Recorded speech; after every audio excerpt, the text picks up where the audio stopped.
You know, last week I was at the White House for a wonderful event that the president held for Purple Heart recipients. And that meant that I had the chance to do as I do every couple of months, head to our nation's capital.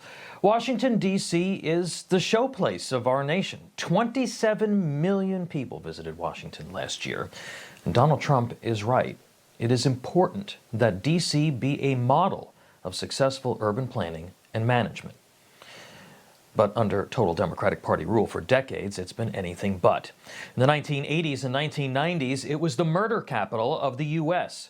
More than any other city, except maybe New York, where socialist Zora Mandani wants to open the jails and turn the cops into social workers, Washington is America's front door. Here's the president talking about front doors this week. My father always used to tell me, I had a wonderful father, very smart, and he used to say, son, when you walk into a restaurant and you see a dirty front door, don't go in. Because if the front door is dirty, the kitchen's dirty also. Same thing with the Capitol. If our Capitol's dirty, our whole country is dirty, and they don't respect us.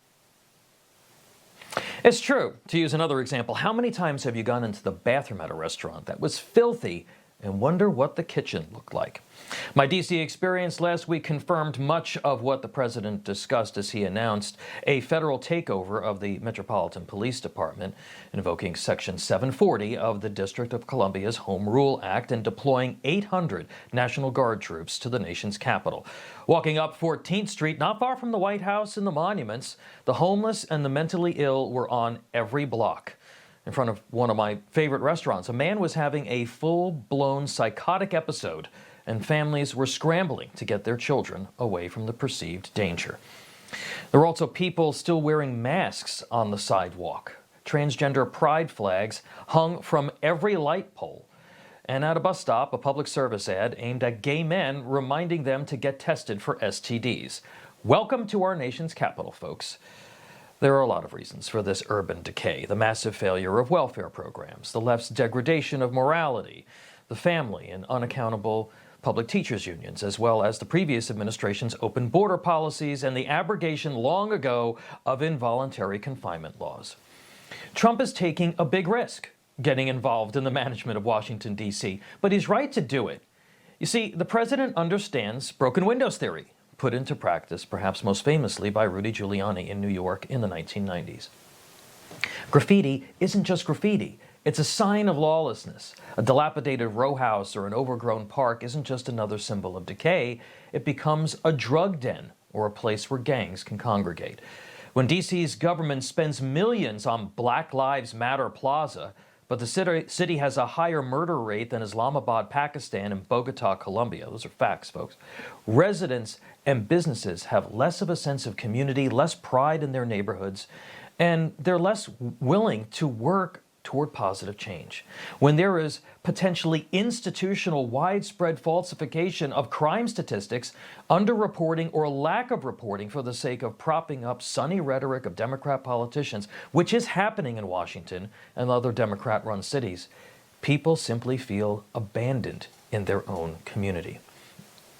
You know, the president isn't only trying to get the gangs off the streets, he wants to make Washington beautiful again. As the left began marching through our institutions in the 1960s, architecture in Washington began to look a lot more like Soviet Russia than the glory of Rome. It's understandable. Remember, Skousen's 45 points, the goals of American communism, they include discrediting American culture by degrading all form of artistic expression, eliminating all good sculpture from parks and buildings, and substituting shapeless, awkward, and meaningless forms. That's right.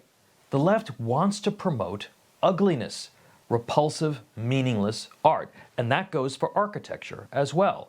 Our nation's capital today is pockmarked by concrete, brutalist architecture. Don't think that this is a real thing. Folks, this is a picture of Barack Obama's presidential library going up in Chicago. I'm not kidding. Take a look at that, whatever it is.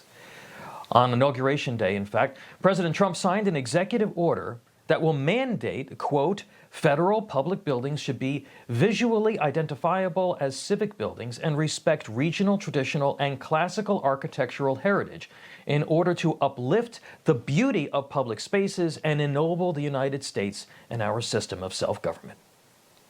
Sounds pretty good to me. Democrats scoffed at the idea.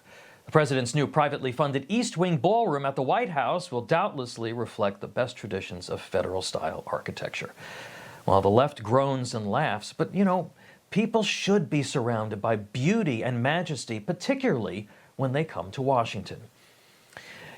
People may say that the folks who live in D.C., they get the government that they deserve, and to some degree, that's true.